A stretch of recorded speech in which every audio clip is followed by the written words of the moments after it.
Apollos an effective teacher, eloquently submissive to the truth, a light in the formation of the Gentile church. Apollos is one of the most intriguing figures of the New Testament. Though briefly mentioned in the biblical texts, his influence was profound, especially among the churches of the Greco-Roman world. Described as an eloquent man and mighty in the scriptures, Acts 18:24, Apollos embodies the meeting point of intellectual training and spiritual fervor, a balance that positively shaped the early church. His ministry sheds light on both the challenges and the opportunities faced by early Christianity, particularly within the context of Gentile communities.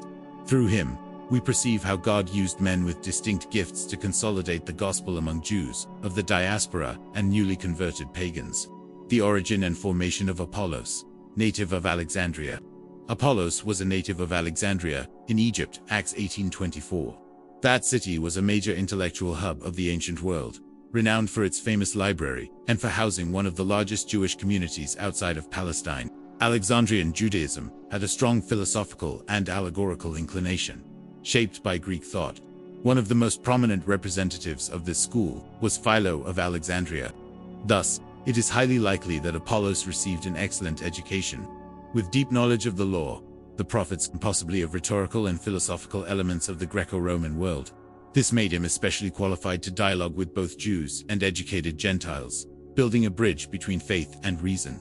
A Jew knowledgeable in the scriptures, Luke describes him as an eloquent man, mighty in the scriptures, Acts 18:24.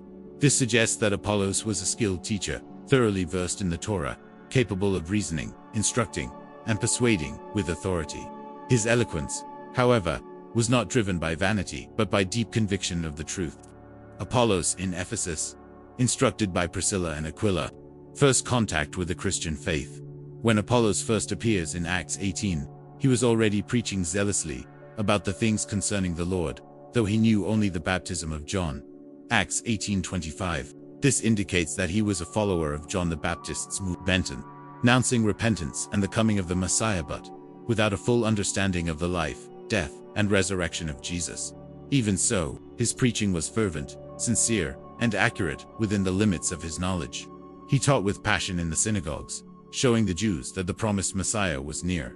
Discipleship in humility. It was in Ephesus that Apollos encountered Priscilla and Aquila, a Jewish couple converted to Christianity and close collaborators of the Apostle Paul. They heard him preach and, noticing his theological limitations, took him aside and explained to him the way of God more accurately. Acts 18:26. This episode reveals two precious virtues. Apollos' humility. Though eloquent and cultured, he did not resist learning. He accepted correction with meekness, and allowed himself to be taught by le people by a woman, Priscilla, something unusual in the patriarchal context of the time. Relational discipleship. Priscilla and Aquila did not confront him publicly, but instead welcomed him with love and taught him with care. This shows an effective model of Christian formation, grounded in truth, humility, and grace. Apollos in Corinth, a pastor amid division, ministry in Achaia. After being further instructed by Priscilla and Aquila, Apollos desired to travel to the region of Achaia, especially to Corinth. The brothers encouraged him and wrote to the disciples there, recommending him. Acts 18:27. In Corinth, he publicly refuted the Jews, demonstrating through the scriptures that Jesus was the Christ. v. 28. His ministry in Corinth had great impact.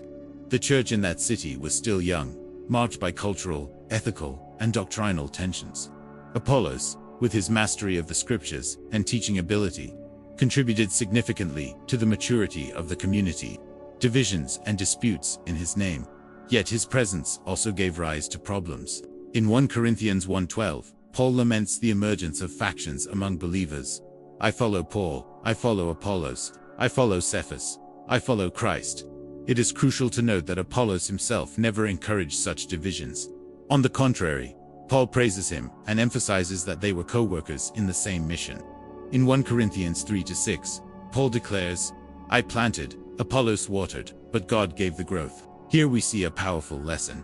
Each leader has his role, but true growth comes from God. Paul and Apollos were not rivals but partners. The conflict was a result of the Corinthians' immaturity, not of the leader's actions. A balanced and submissive leader. In 1 Corinthians 16:12, Paul mentions that he urged Apollos to return to Corinth, but Apollos chose to wait for a more suitable time. This refusal was not rebellion, but pastoral discernment. Apollos, aware of the divisions in his name, may have avoided going back to prevent worsening the conflict. This reveals his wisdom. He was not ambitious for followers, but committed to the unity of the church and the centrality of Christ. Apollos and Paul. Ministerial complementarity. Throughout Paul's letters, Apollos is consistently mentioned with respect. Paul never accuses him of fueling division. Instead, he acknowledges his contribution to the work. In 1 Coríntios 4:6, Paul presents himself and Apollos as examples of humility and service. In Titus 3:13, Paul asks that provisions be supplied for Apollos and Zenas, showing their value as co-workers. These references highlight Apollos as a man of trust, maturity, faithfulness, and usefulness in apostolic ministry. Possible author of the letter to the Hebrews. For centuries, scholars have debated the authorship of the letter to the Hebrews, which is anonymous. Among the suggested authors is Apollos, for reasons such as his deep knowledge of the Old Testament scriptures, his Hellenistic Jewish background, ideal for addressing Jewish believers, his rhetorical skill and refined style, similar to that of Hebrews, though no consensus has been reached. This hypothesis reinforces the image of Apollos as a teacher of authority and theological depth. The legacy of Apollos for the church. A model preacher, Apollos combined profound content with elegant delivery. He was mighty in the scriptures, yet sensitive to the spirit. He shows that Christianity can and must be intellectually robust without losing spirituality. An example of humility. Though eloquent, he was humble enough to learn. Though admired, he refused to feed vanity. He teaches us that humility is the mark of true teachers. Commitment to unity. Apollos never exploited divisions for his own benefit. He refused to stir up rivalries. His conciliatory posture helped keep the focus on Christ, not on human leaders. Applications for the contemporary church. Training and content are essential. Preachers and leaders must invest in knowledge of the scriptures. Emotion without truth leads to error. Truth without love pushes people away. Apollos shows us the balance. Unity above popularity. In times of celebrity Christianity, Apollos teaches us not to seek applause but faithfulness. He refused to be the center of attention and gave all glory to Christ. Relational discipleship.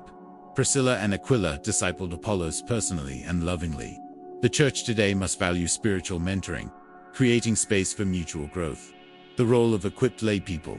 Apollos was not an apostle, yet he played a vital role in the spread of faith. This shows that God uses ordinary men and women with extraordinary gifts when they are willing. Conclusion. A waterer in God's garden. Apollos did not found churches, did not write epistles, and did not perform great miracles, at least none recorded. But his life teaches us that planting and watering faithfully is just as important as harvesting. He was a waterer of faith, one who strengthened churches, consolidated doctrine, and preserved unity. The New Testament ends its references to Apollos with silence, but his legacy echoes in every community where the word was taught with clarity, humility, and power. May God raise up today men and women like Apollos, passionate about the word, submissive to the Spirit, and committed to the truth that sets free and transforms. If you found yourself inspired by this story, don't forget to share this video with someone who needs to learn about Apollos. Activate the notification bell, subscribe to the channel, and leave your like. We'll meet again in the next video with more inspiring stories like this one.